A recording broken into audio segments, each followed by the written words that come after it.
dias eu vi o Valdomiro Santiago fazendo uma campanha para o pessoal ir lá na igreja, colocar digital num negócio de tinta, aí colocava o digital lá numa roupa de batismo. Então você pagava acho que R$1.000 para fazer isso. Por quê? Ele ia lá para Israel e ele ia entrar no Rio Jordão. Para quê? Para que as pessoas sejam abençoadas. Porque... Então o que é isso? É heteropraxia. Ele pegou uma doutrina e transformou uma coisa que não existe. Para abençoar a pessoa é só você orar. E aí vem os coaches aqui, ó. Os coaches, que é a teologia coach.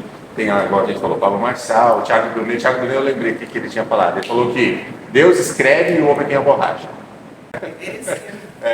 Tem um outro cara que chama Vitor Azevedo. Ele falou assim, agora que você é salvo em Jesus, você é igual a ele. Mas quando você ouve isso, a pessoa fala, agora você é igual, agora você fala de igual para igual. Tipo, você é Deus agora? Entende? São as coisas que as pessoas inventam para poder tornar o homem melhor. Né? Então, geralmente as pessoas pegam daqui e trazem para cá para poder criar uma coisa. O que é isso? Eles não usam a hermenêutica para poder interpretar o texto bíblico, para poder criar coisas para eles acharem que é bom para eles. Ortodoxia fala da doutrina, só que doutrina bíblica, quando a pessoa ela foca só nisso aqui e não olha para a prática, ele acaba criando também algumas coisas aqui que é distorcido. Ele começa a olhar a doutrina como roupa, como comida, as coisas que a Bíblia não está falando que é. Né? Então, cabelo que importa, que a gente já sabe como funciona. Né? E a prática, o cara ele não olha para a doutrina, ele é só praticar o que ele acredita que Deus mandou ele fazer e ele não olha para a doutrina para ver se ele está seguindo o que Deus instituiu, né, na palavra. Então ele meio que esquece a doutrina bíblica. E a doutrina bíblica é importante a gente conhecer. E muita gente não conhece. Alguém sabe o que é sã doutrina? Doutrina de Deus. Natureza, é a natureza de Deus. Né? Demais. Nomes de Deus, atributos, trindade. Nomes, atributos. Então, nomes de Deus. Qual que é o significado dos nomes de Deus? Esse ele normalmente vai falar na igreja. Yahvé, ou Jeová Rapá, Jeová Nissi. Então, os nomes dele, de Deus, na verdade, não, aquele nome, ele é o significado de como Deus está se manifestando naquele momento. Deus na hora da guerra, na hora da conquista, Deus na hora da cura. Então, os atributos, o amor, a justiça, então, tem os atributos de Deus, que ele é, a trindade. Então, isso é uma sã doutrina. Isso não dá para ser mudado, a gente precisa seguir, entender que Deus é soberano. Tá? Tem também a salvação, entra Jesus, justificação, perdão. Essas coisas também não mudam. Essas são sã doutrina. Pecado, a origem do pecado, a morte pelo pecado, o prejuízo, né? O juízo. Isso faz parte dessa doutrina. Tá?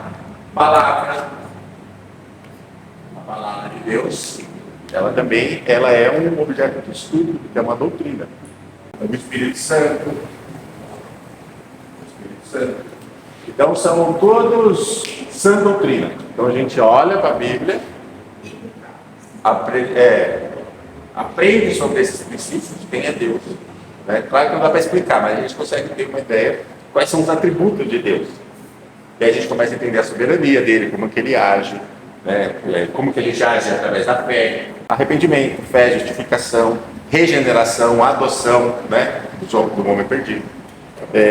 Espírito Santo, doutrina da igreja, doutrina da cura. Então tem várias que os apóstolos falaram que isso serve de direcionamento para a nossa vida. Tá? E aí como a gente pratica isso? Aí você olha e fala, bom, eu creio em Deus, porque ele é imutável, ele tem os atributos como amor, e eu tenho que agir através da fé, da salvação. Então, você entendendo como essas coisas funcionam, você tem que juntar os dois, não dá para usar um só. Se usar só doutrina, você começa a ficar muito... Você muda o significado dela. Como se fosse tipo Aqui é o jeito certo de fazer. Então, a gente não pode desagradar a Deus cortando o cabelo. Eu não posso desagradar a Deus comendo carne de porco, sabe? A gente entra num ciclo vicioso. Tem que ir para a prática. Será que a prática é isso mesmo? Será que é isso que Deus está esperando de mim? Se Ele me salvou, eu tenho que ficar preso. O que a doutrina fala? Aí a gente começa a ter uma vida prática cristã. Tá? Por que é isso? Porque quando a gente vai para a hermenêutica, na interpretação, a gente tem que interpretar com essas duas linhas aqui. A gente não pode ficar exclusivamente em uma. A gente tem que olhar para o que a Bíblia está falando como doutrina e o que ela está falando como prática. Aí colocar os dias de hoje depois da interpretação. Tá? O que seria isso? Você primeiro interpreta a Bíblia, ou você pode até chegar aqui, eu vou explicar o que é, mas depois você tem que ir para a interpretação para você criar uma homilética. Então, o que é a hermenêutica? A interpretação do que a Bíblia está falando. Lembra, na aula passada a gente pegou e falou, você não pode ir para o seu coração para interpretar a Bíblia. Tem que ir interpretar a Bíblia tirando o seu sentimento sobre o que naquele momento. Tá? Por quê? Depois que você interpretou, você traz aquela interpretação para a exegese, que seria a revelação daquela interpretação. Eu entendi que a Bíblia está falando, agora eu trago para esse momento. Aí depois você traz seu coração de volta para você entender qual é a revelação que ele está falando com você, ou para a igreja, ou para alguém. Tá certo? E o que é a homilética? É quando você tem a revelação, você cria uma estrutura. A homilética vem de homilia. Sabe o que é uma homilia? É uma pregação. O padre faz uma homilia, a gente chama de missa. Né? Ele vai fazer a pregação. A Igreja Católica usa muito esse termo de homilia. É a homilética. Aí cria a estrutura. Bom, Deus falou isso, eu entendi. Deus falou isso, teve a revelação. Agora eu vou estruturar isso. Como? Começo, meio e fim. Qual a introdução, como eu vou dar para essa mensagem, como eu vou desenvolver, quais os outros versículos que vão entrar, como eu finalizo. Então, geralmente, a introdução, o meio e você finaliza. Tá certo? É porque tem que ter começo, meio e fim uma pregação. Você não pode no final pegar uma pregação, isso aí não ter Falou o quê? Você não pode falar assim, estou sentindo uma coisa, e aí você vem aqui, direto. Não dá. Você vai. Geralmente é 12 horas para montar uma pregação. Depende muito do tema. Tem temas que demoram um mês para eu trabalhar. Mas assim, o Espírito Santo ele te dá uma direção, depois que você olhou aqui e tal, agora como que eu vou extrair a revelação disso? E revelação não é hoje está muito, tanto doutrina quanto a palavra de revelação está muito deturpada. Né? Não é a revelação. A pessoa já mistura a revelação com profecia. Não, a profecia ela entra aqui também. O que está interpretando na profecia? Depois você revelação de Deus para a igreja, ou para mim. Né? Aí depois você cria a estrutura. Quem vai pregar. E a doutrina é a mesma coisa. Né? A pessoa fala, a doutrina. Se ficar só na doutrina, sem prática, você vai criar uma coisa que não existe. Né? Acaba caindo para cá também. Eu aprendi lá no seminário assim que para ser uma doutrina na igreja, precisa estar pelo menos 3 vezes na Bíblia sobre um determinado assunto. A gente vai ver um pedacinho. Pode cortar cabelo, está escrito uma vez só no texto, não é doutrina.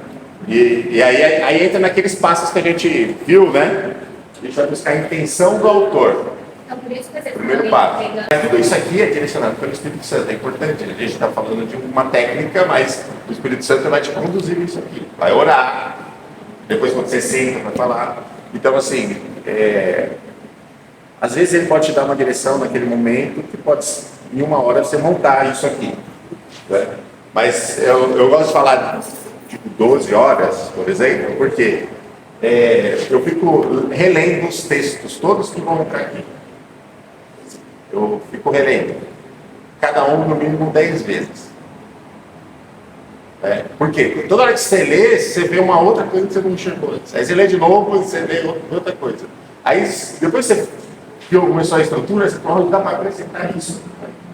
Aí, às vezes, você consegue ainda dar mais riqueza. Né? Então, você não segue esse espaço, né? Eu vi o pastor falando assim, você vira o profeta da perdigão. Aí ele falou, por que profeta da perdigão? Porque se o cara não segue esse espaço, ele vai só encher linguiça.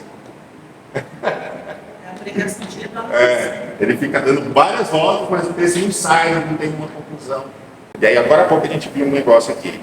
Aquele título, ele não é inspirado. Não.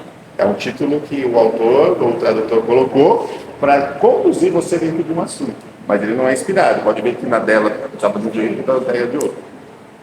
Aquele título que vai lá em cima do capítulo. Porque ela falou nada. Ele não é inspirado. Esses detalhes que a gente tem que prestar atenção. Que é a escritura que é inspirada. A vírgula também não é inspirada. Ela foi, em cada língua tem um jeito de colocar uma vírgula, né? Então também tem esse detalhe. Então por isso que a gente precisa fazer a hermenêutica para a gente interpretar. Por exemplo, Provérbios, capítulo 16, 11.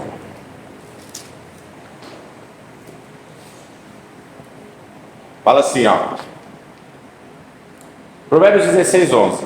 O peso e a balança justa são do Senhor. Obra sua são todas as pedras da bolsa. Aí você olha e fala assim, que pedra é essa? Que bolsa é essa? Algumas traduções estão peso, né? Posso falar?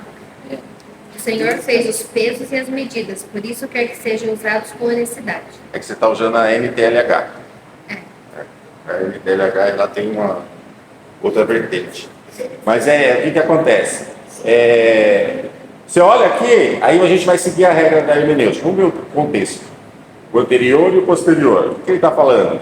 A adivinhação se acha nos lábios do rei, em juízo não prevaricará a sua boca. Aí o posterior. A abominação é para os reis praticarem impiedade, porque com justiça se estabelece o trono. O anterior não deu muita clareza, mas o posterior ele está falando sobre justiça. Então antes ele fala de peso, de pedra na bolsa e de justiça. Tem uma clareza aqui, mas eu preciso identificar o que é uma pedra na bolsa. Para poder entender o que o autor, lembra, a intenção do autor, é o primeiro ponto. Qual que é a intenção do autor? Eu estou vendo ele falar de justiça, mas por que ele usa pedras para falar sobre isso? Ou pesos da bolsa? Qual que é o contexto disso? Qual que é o contexto literário, lembra? Qual que é a história por trás disso aqui? Então vamos pesquisar. Se ele está falando de pedras na bolsa, que outros lugares da Bíblia que fala sobre isso para a gente entender? Aí se a gente vai lá em Levítico, capítulo 19, 36. Aí fala assim, ó. Lembra? Ele está falando de pedras na bolsa ou pesos na bolsa. E em seguida ele fala assim, ó. O assunto é justiça, o rei tem que ser justo. Verso 36 de Levítico. Tem uma lei sobre isso. Fala assim, ó, balanças justas, pedras justas, efas justos e justo hin tereis. Eu sou o Senhor. Então, ele começa com balanças justas. Então, peraí, está mostrando peso e medida, né? Porque aí a gente tem que encontrar o que é efa e o que é hin. Efa é uma medida seca, de grãos. E é como se fosse um pote para medir líquido, né? O que é isso? Era o que eles usavam na época. Então, o que isso tem a ver com aquele texto lá? Ele está falando pedras na bolsa. Então, eu estou vendo aqui que pedras justas, e antes ele fala balanças justas. Então, existe balança e existe pedra. E se pedra é o peso, então eu estou entendendo que ele está falando que a pedra é para eu colocar na balança para poder pesar algo. Tá certo? E aí, no livro de Deuteronômio 25, 13, só para a gente lembrar, o Provérbios está falando assim que a gente não. Que as pedras da bolsa foi Deus que criou. Aí a gente viu lá em Levítico que as pedras é um peso da balança, porque mostra pedra e balança, efa e o pote de medir líquido, que é o hin. Tá certo? Então. Lá em Levítico ele está falando assim, ó, sua balança tem que ser justa. Você não pode ter pesos diferentes na sua balança, porque você precisa ser justo nas suas medidas. Ok? Então ele está falando ali de algo literal de medida mesmo. Você vai fazer uma transação comercial, você não pode levar vantagem. Aí, Deuteronômio ele fala de novo, ó, na tua bolsa não terás diversos pesos ou diversas pedras. Então ele está dando mais uma lei ali, ó, tá vendo? Na sua bolsa você não pode ter pedras diferentes.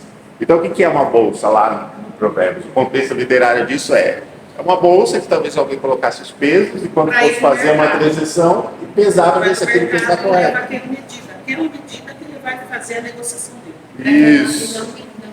É aquilo lá, não tem outras. Você não pode usar peso. Ele fala assim, ó, pesos de diversos pesos. Pedras de diversos pesos. Não dá diversos pesos. Isso. Exatamente. Aí mais para baixo no 15, ó. Peso inteiro e justo terás, para que se prolongue os teus dias. Aí no 10, 16. Porque abominação é ao Senhor teu Deus todo aquele que faz isso. Ou seja, lá no anterior, você não pode ter pesos diferentes. Todo aquele que faz injustiça. Voltamos para provérbio. E aí o cara fala lá no versículo seguinte. Verso 12. Abominação é para os reis o praticar a impiedade, porque com justiça se estabelece o trono. Então ele volta e fala assim, as pedras quer dizer que você não pode ter dois pesos e duas medidas. É isso que o texto está falando. Eu acabei de fazer a hermenêutica. Eu não posso usar uma balança para ser desonesto, para levar vantagem. Então o que é a balança hoje? Né? A gente carrega pedra? Não. Né? Então eu estou entendendo o que o provérbio está falando, qual que é o texto. Aí quando eu venho para a exegese, qual que é a revelação disso? O que Deus quer falar com a igreja? Ele quer falar sobre honestidade. Aqui você está fazendo a hermenêutica. Isso. Você está falando de peso, de medida, que eu não posso ser desonesto, que eu tenho que ser verdadeiro. Então tem várias coisas. Aí quando eu venho para a revelação, então como que eu faço isso para a igreja hoje? A igreja hoje precisa ser honesta, verdadeira, justa, porque Deus abomina a injustiça. Então você está com a revelação aqui pronto. Aí como que eu vou estruturar isso? Tá certo? Então é assim que a gente trabalha a hermenêutica. Qual que é a intenção do autor? O que o autor está falando? Qual que é o contexto? Qual que é o contexto literário? Por que ele falou daquele jeito? Qual que é a cultura dele para ele falar aquilo? A cultura dele é a lei. Então vamos lá em Levítico. O que é pedra? É o peso. O que é balança? Beleza. O que eles vão fazer? Comércio. Então eu estou interpretando aí o que Deus está falando. Agora eu vou trazer para a revelação. Eu não posso ter uma balança injusta, eu não posso ser mentiroso, eu não posso ser desonesto, não quero levar vantagem sobre os outros. É isso. E aí você constrói a exegese e depois da homilética você estrutura isso para poder apresentar. Depois da interpretação, você olhou e falou, beleza, Deus está falando isso. É isso que a palavra está falando. Que tempo foi?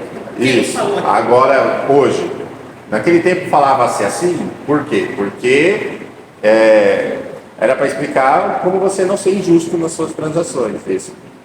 E hoje, aí eu vou trazer a revelação em cima disso, do que Deus está falando. Se não era para ser injusto lá, é para ser injusto hoje. Como que eu faço isso?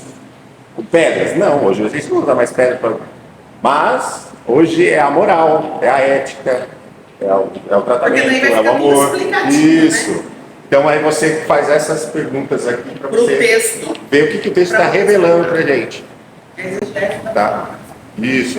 E aí depois, beleza, estou entendendo qual é a revelação, agora eu vou estruturar. Tá? Isso para quem vai pregar. Mas se você está querendo ver o que a Bíblia está falando, você chegou aqui e você já entendeu. Para mim é isso mesmo. Você quer ensinar? Aí você faz o próximo passo. Você estrutura aquilo que Deus está falando. Então, só para a gente rever, a gente tem que buscar a intenção do autor, buscar o contexto posterior ou anterior do capítulo, né, do versículo, o contexto histórico, o literário, ou seja, qual a história daquele povo, qual a história daquele contexto, por que eles falavam assim naquela época, era uma gíria, era um costume, né?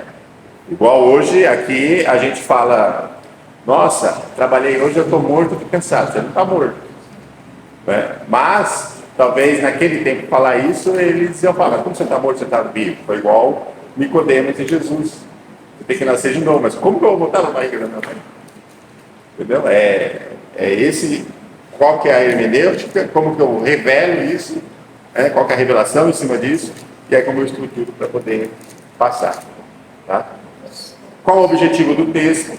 Né? O que ele está mostrando? Está ensinando, está exortando, está corrigindo, está trazendo um cântico, né? Um salmo. E como pensar na hora de analisar o texto? Ele tem sempre um sentido, igual a gente leu aqui, das pedras. O sentido é falar sobre peso e medida. E aí, como que a gente vai aplicar isso? De diversas formas. Então, o texto bíblico ele só tem um sentido, mas a aplicação é diversa quando chega aqui. A gente pode usar o texto da pedra na balança para falar de verdade, mas também para falar de mentira, para falar de honestidade, para falar de transação comercial, para falar de amor. Por quê? É como se ama muito o amor. Então, a aplicação do texto você pode usar de diversas formas, mas ele só tem um sentido, é só aquilo que ele está explicando. Muitas pessoas, quando chegam aqui, eles transformam a intenção do texto em outras intenções que não existem. Eu até separei umas aqui, ó. Tem um cara que chama. E quando você separa a intenção, é complicado, porque aí você pode ir para qualquer lugar. Né? Tem um cara aqui chamado Papa Gregório, ele pegou o texto de Jó, que fala que ele tinha 7 filhos e 3 filhas, e ele falou assim, ó. 7 representa os apóstolos. Por quê? 7 é composto de 4 e 3, e 4 vezes 3 é 12. Ah, tem nada a ver uma coisa com a outra.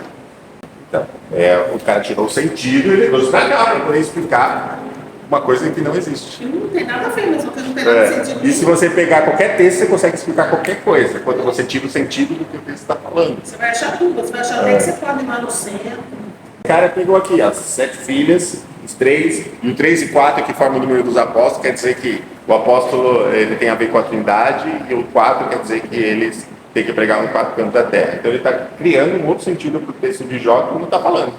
Fala assim muito bem número 7 na Bíblia. Isso aí É que assim, a numerologia bíblica, não a numerologia pagã, ela não é que o número tem um poder. Na verdade, eles usam o número para intensificar algo que Deus está falando, como se fosse assim, ó, desse jeito e desse jeito. É tipo quando Jesus fala em verdade, a numerologia do Antigo Testamento ele dá essa intenção. O judeu ele queria enfatizar algo. Quando ele repete muito o número para poder, depois de uma frase, ele quer enfatizar algo com aquilo. Aí o número ele tem um significado para ele. O 7 da divindade, da perfeição de Deus, o 3 da trindade, o 10 da plenitude, né? Então tem o 8 do eterno, né? Então, mas essas coisas às vezes são trazidas para o contexto pagão para poder explicar outras coisas. Mas não quer dizer que isso tem um poder, o número tem um poder, mas é para a gente entender. Você vai ver 8, por exemplo, lembra que a gente falou do batismo e circuncisão?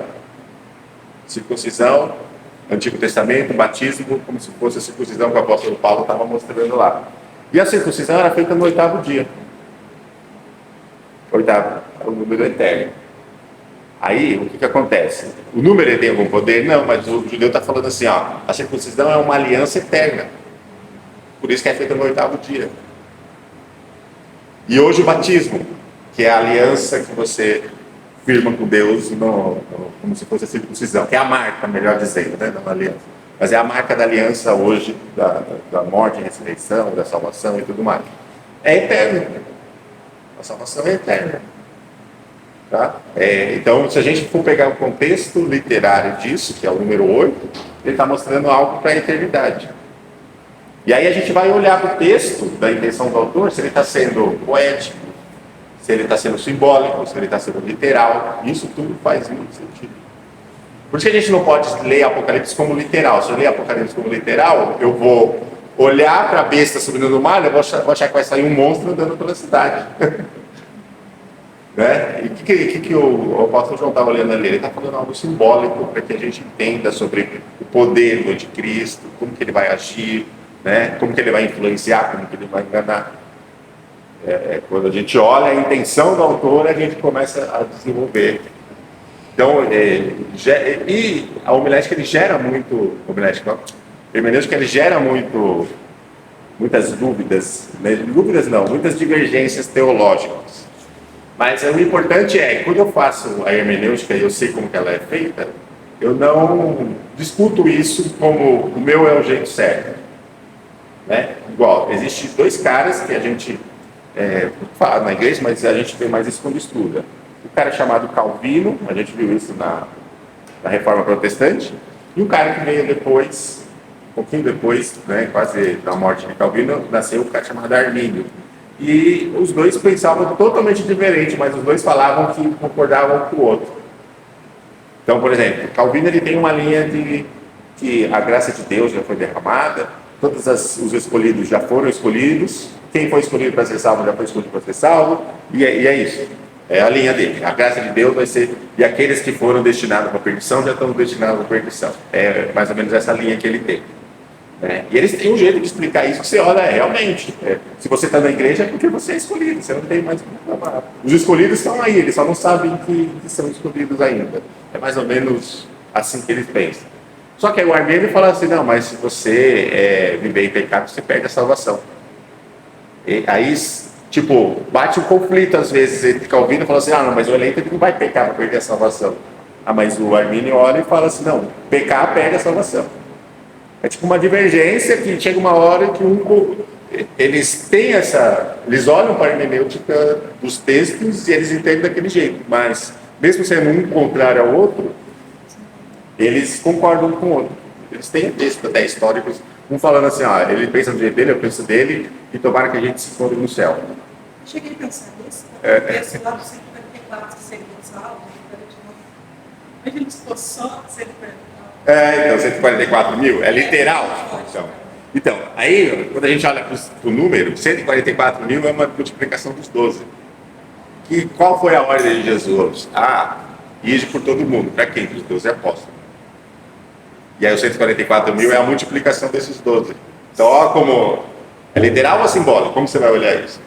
Olhar isso vai mostrar para você qual que é o jeito certo de você ler aquilo que você está lendo.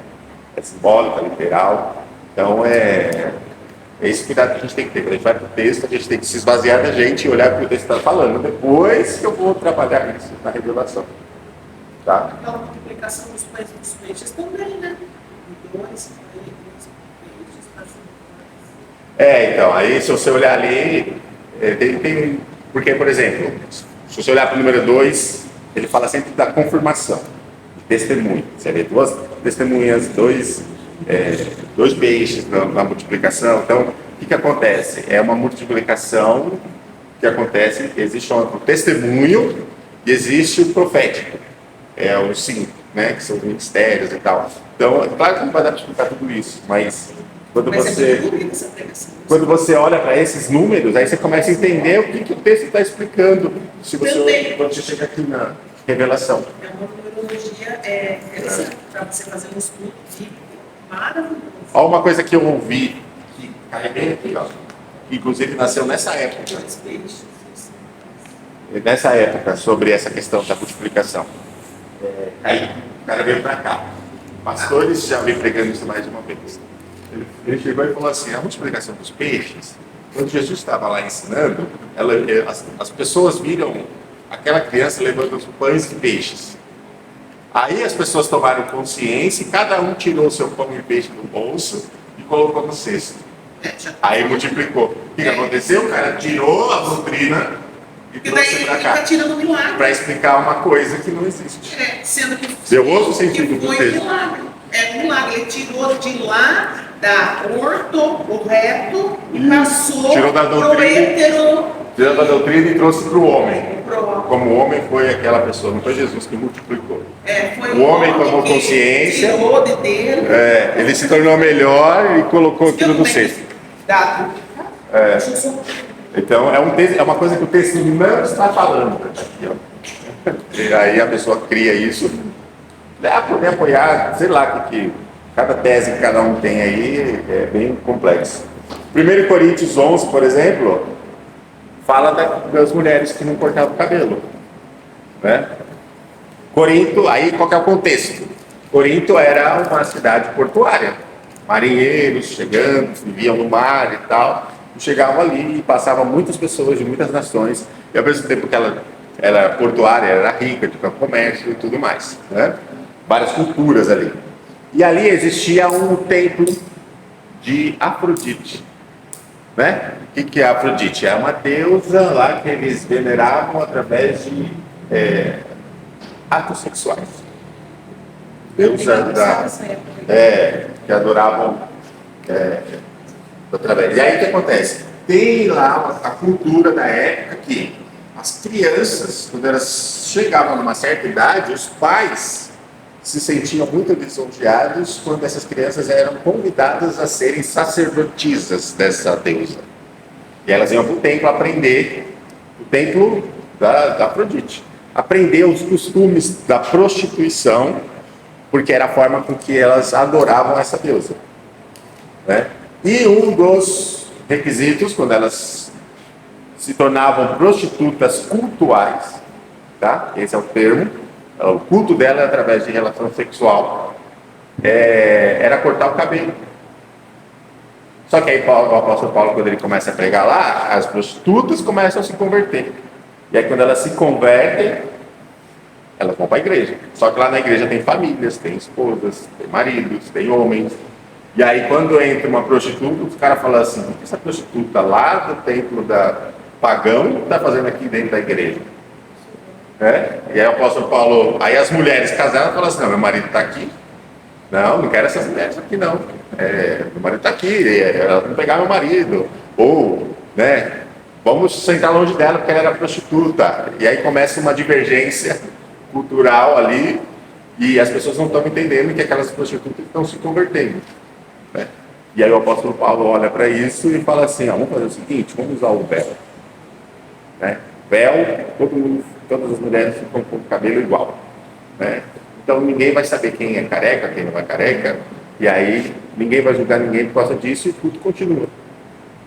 É isso que o apóstolo Paulo está ensinando lá.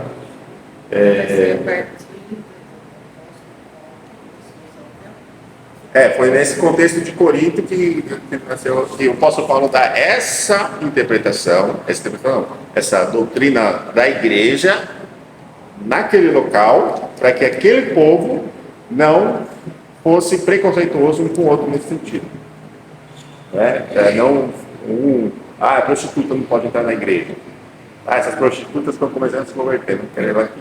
E a Paulo fala: não, as mulheres então vão entrar com véu, porque aí ninguém olha a cabeça de ninguém. Essa é a audiência dele ali na época. Ele está falando para aquele povo, e não só isso. Se você olhar o contexto disso tudo, é no mesmo livro que carta, na mesma carta que ele olha e fala: ó maridos, né, mulheres, não fiquem sem relações sexuais casadas. Por quê? Porque o contexto da cidade a cidade é promíscua, tem as prostitutas aqui. Se vocês se desvirtuarem, o negócio vai ficar ruim. Se vocês não cumprirem os seus deveres, o negócio vai ficar ruim. Então ele está dando esse conselho para aquele povo, para que eles não sejam influenciados de uma maneira negativa pela cidade que eles estão.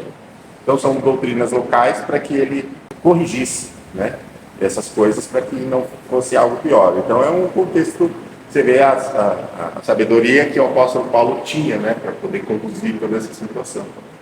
E todos respeitavam a autoridade dele nesse sentido, né? Ele está falando, vamos seguir esse aqui porque vai ser melhor. Então o contexto da mulher lá com véu não é só isso, é a cidade toda que é promíscua, que é mentirosa, tem riquezas passando para cima e para baixo, e tem a prostituição. Então ele fala de casamento nessa carta, alguns capítulos depois, né? O 7 eu acho que fala de casamento, isso.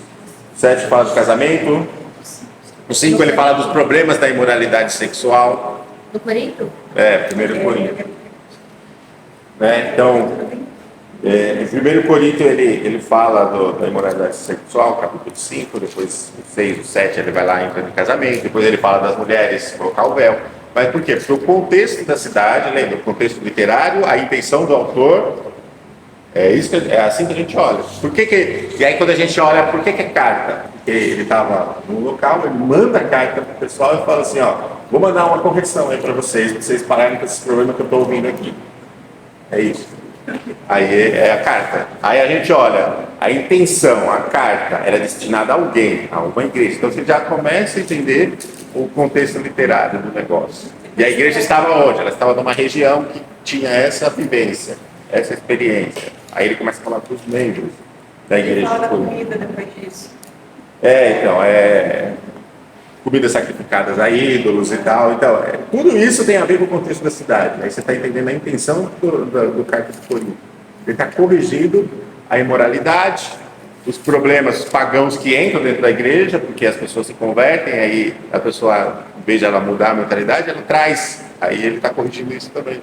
Então você começa a ver a carta dessa forma. Aí quando você vai fazer a hermenêutica, quando você lê o texto, você olha e fala, a intenção dele era essa, o texto dele era esse. Aí você está entendendo o que o texto está falando. Você não fica só aqui. Como que eu pratico isso? Eu tenho que usar véu? Não, mas eu não posso julgar a minha irmã que acabou de se converter. Né? Chegou do mundo agora, ela ainda vai ter um jeito diferente de se vestir, um jeito de se maquiar, um cabelo diferente. Aí ela vai ser transformada a partir do momento que ela vai aprender a doutrina bíblica. Nessa Bíblia aqui, para praticar. Ela marca aqui embaixo as outras opções, outros livros, né? Para ler. Sim. Nessa aqui. Isso, que fala sobre o mesmo assunto.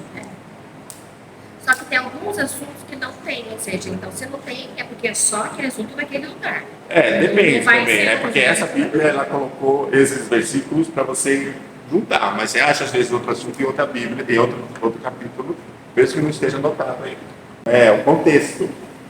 E quando a gente olha a Bíblia e vai interpretar, a gente tem que olhar para esse texto, do texto, na intenção do autor, para quem que estava escrevendo, qual que é a época, E como você pode começar? Você pode começar até na sua casa. Você vai uma pessoa na sua casa que não gosta de cachorro, por exemplo. Você gosta de cachorro. Aí chega e fala, eu não gosto de cachorro. Aí a pessoa pega e fica brava com o cachorro, do seu cachorro. A sua cultura é gostar do cachorro. Antigamente a gente deixava o cachorro do lado de fora, comia o resto de comida. Agora o cachorro é dentro da casa. Carne. Põe trata igual o filho. E aí, para facilitar agora para a gente finalizar essa primeira parte, aí na próxima a gente finaliza, faz alguns exercícios. Vamos separar a Bíblia para a gente entender dentro da Bíblia que é livro, que é carta, e dentro do livro que é livro, que é carta, e a gente vai ter um panorama bíblico aqui para entender quando a gente lê como que as coisas estão dispostas aí. Então, o Velho Testamento, né, o Antigo Testamento, ele tem 39 livros e o Novo tem 27. Desses 39, ele é separado em Pentateuco. Todo mundo sabe o que é Pentateuco? Não. Os 5 primeiros livros da Bíblia, tá? Que é onde está a lei. Gênesis, Êxodo, Levítico, Número e Deuteronômio, né? Onde está a lei de Deus ali para que o povo seguisse corretamente aquilo que Deus estava determinando. Depois vem os históricos, livros históricos: Josué, Juízes, Ruth, 1º e 2º Samuel, 1º e 2º Reis, e 1º e 2º Crônica, Esdras, Neemias e Esther. Tá? Então esses são livros históricos. Tá gravado aí, depois vocês podem anotar, tá? Porque a caneta não está funcionando direito. Então tem os livros históricos, que são esses. Ele fala da história, então, história da conquista, Josué, né?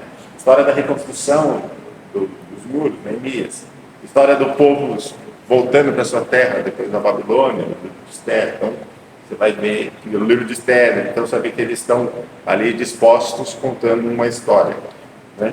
Os livros poéticos é fácil: Salmos, Jó, Provérbios, Eclesiastes e Cantares de Salomão. Então, quando você vai para esse, você vê uma poesia ali nas coisas que estão escritas, a sabedoria, o salmo, né? Jó, apesar da história dele, ele é poético, ele conta a história do diabo, ele falando com Deus, né? E aí depois a história do Leviatã, e aí você vê uma poesia ali nas coisas que estão acontecendo, e a própria história de Jó, como tudo aconteceu na vida dele, e depois como tudo foi restituído. A confiança, a fé e tal. Então, ele é encaixado no livro das poesias por causa disso. Os profetas maiores: Isaías, Jeremias, Lamentações, Ezequiel e Daniel. Esses são os profetas maiores. Os profetas menores: alguém sabe por que chamam profetas menores? Lamentações de Jeremias. Que foi Jeremias que escreveu. Profetas maiores, Isaías, Jeremias, Lamentações, Ezequiel e Daniel. E os profetas menores? Porque o texto é menor. Pode ver que tem um capítulo, dois capítulos. Tudo é importante. É só por causa do tamanho mesmo do livro. Então, ó, profetas menores, Oséias, Joel, Amós, Obadias, até nomes que a gente nunca viu. Amós, parece que a gente nunca viu esse nome da Bíblia. Mas fala isso? Fala, os o nome. profetas menores. Os profetas Não, menores. os profetas menores são esses livros. Não, sim, mas costuma usar essa palavra no culto, alguma coisa? Os Quem profetas. estudou, costuma. Eu nunca ouvi essa palavra. Profetas maiores, profetas. Sofonias, outro dia eu fui fazer uma prova e aí ficou perguntando os profetas menores. Aí eu falei assim, tá faltando alguém, eu não tô lembrado quem que é e não tô. E aí foi assim mesmo. Eu errei a pergunta. Aí depois eu fui pesquisar, Sofonias, eu falei, nossa, Sofonias. Nem lembrava desse nome. Acho que eu não lembro nem do versículo que fala de Sofonias. Então, na época que eu fui fazer a prova, eu passei direto assim, falei assim, nossa, que livro que tá faltando aqui, eu já pus todo, não conseguia lembrar. Sofonias. Esses são tudo do Velho Testamento. Tem. Viu? E tem os livros apócrifos que não estão aí. Deve ser aquele de uma folhinha só, então. Se não passa direto. Miqueias, Naum, Abacuque, Sofonias, Ageu, Zacarias, Malaquias. Qual que é o livro apócrifo? Não estou lembrando essa letra. Apócrifo é Macabeu, primeira, segunda Macabeus, Eclesiástico, Nossa, eu nunca ouvi isso. Eclesiástico, e tem também os textos, né, que é Tobias, tem também Esther e Daniel, capítulos que são apócrifos, que não são do livro. Ele é assim um contexto histórico, mas não história bíblica, é história do que estava acontecendo. Do povo, por exemplo. Conta lá a história. E também tem um deles lá que justifica o purgatório. Aqui está dizendo. É o que eu gosto de colocar, porque são Tobias. histórias que justificam o purgatório. Eu acho que é Aqui tá dizendo Tobias, esse título no- inclusive ele fala para poder expulsar um demônio, tem que assar uma barriga de peixe lá. Olha aqui, ó, no Sofonias diz, ó.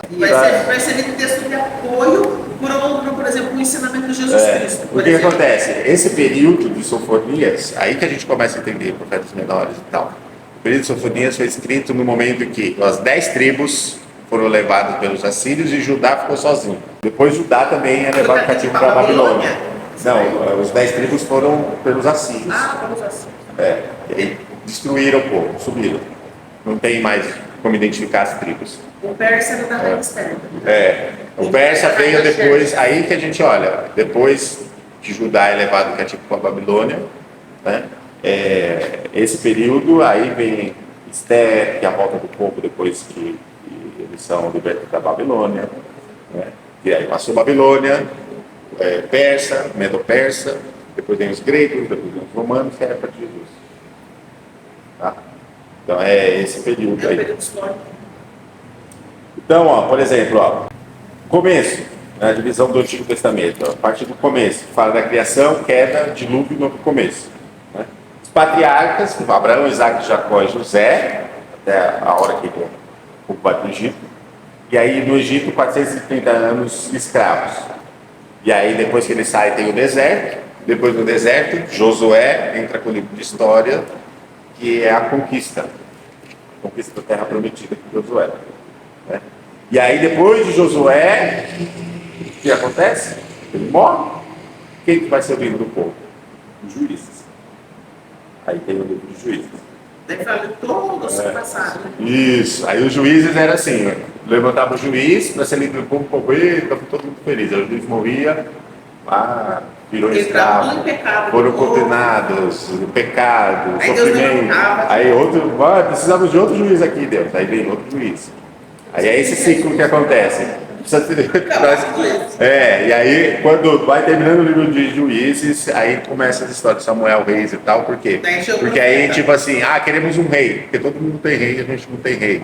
Saul, Davi e Salomão, que é a parte do Reino Unido, né? Depois da morte de Salomão, o reino se divide. 2 tribos de um lado, 10 para o outro. Né? Não, livro não, aqui é o rei Salomão. Parece que tem nome que o nome Reis? No livro de Reis, nos Crônicos também fala. Tá? Na verdade, o livro de Salomão tem os provérbios eclesiásticos. Não fala ali o livro de Salomão. Então, o Reino Unido é antes dessa divisão das 12 tribos, tá? Esse é o período que Saul, Davi e Salomão governam. E ainda está todas as 12 juntas. Depois da morte de Salomão, elas se dividem. Porque, aí 2 tribos vão para um lado, isso, as outras 10 para o outro. Aí vem os assírios e tal, que levam os 10, e o Judá fica ali, depois vem a Babilônia e conquista tudo. Que aí entra Jeremias.